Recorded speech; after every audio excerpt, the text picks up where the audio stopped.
తెలుగు రాష్ట్రాల్లోని దేవాలయాల్లో వైకుంఠ ఏకాదశి సందర్భంగా భక్తుల రద్దీ పెరిగింది.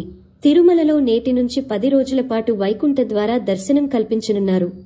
తెలంగాణలో కొత్త రేషన్ కార్డుల కోసం ఈ నెల 28వ తేదీ నుంచి కొత్త రేషన్ కార్డుల జారీకి మీ సేవ ద్వారా ఆన్లైన్లో దరఖాస్తులు స్వీకరించాలని ప్రభుత్వం నిర్ణయించింది.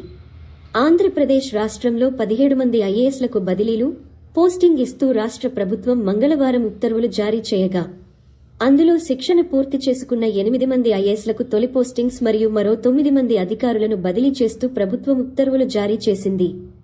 జనవరి 22న జరిగే అయోధ్య రామ మందిరం ప్రారంభోత్సవ కార్యక్రమానికి యోగి ఆదిత్యనాథ్ సర్కార్ భారీ ఎత్తున ఏర్పాట్లు చేస్తోంది. ఈ మహాఘట్టానికి ప్రధాని మోడీతో పాటు పలువురు జాతీయ స్థాయి ప్రముఖులు హాజరు కానున్నట్లు ఆలయ ట్రస్ట్ ప్రకటించింది. ఆంధ్రప్రదేశ్ రాష్ట్రంలో మరో కొత్త రాజకీయ పార్టీ సిబిఐ మాజీ జేడీ వివి లక్ష్మీనారాయణ జై భారత్ నేషనల్ పేరిట కొత్త పార్టీని పెడుతున్నట్లు ప్రకటించారు. తెలంగాణ రాష్ట్ర రోడ్డు రవాణా సంస్థ ప్రయాణికుల సౌకర్యార్థం సంక్రాంతి పర్వదినం నాటికి 200 కొత్త డీజిల్ బస్సులను అందుబాటులోకి తీసుకువస్తుంది. ఆంధ్రప్రదేశ్లో గ్రామ, వార్డుల్లో వాలంటీర్లకు జగన్ సర్కార్ శుభవార్త.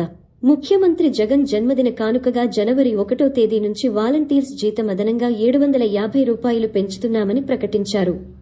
ఆంధ్రప్రదేశ్ రాష్ట్రంలో నిర్ణీత షెడ్యూల్ కంటే సుమారు 15 రోజుల నుంచి 20 రోజుల ముందే ఎన్నికలు జరిగే అవకాశం ఉందని శుక్రవారం జరిగిన కేబినెట్ సమావేశంలో మంత్రులతో సీఎం జగన్ అన్నారు.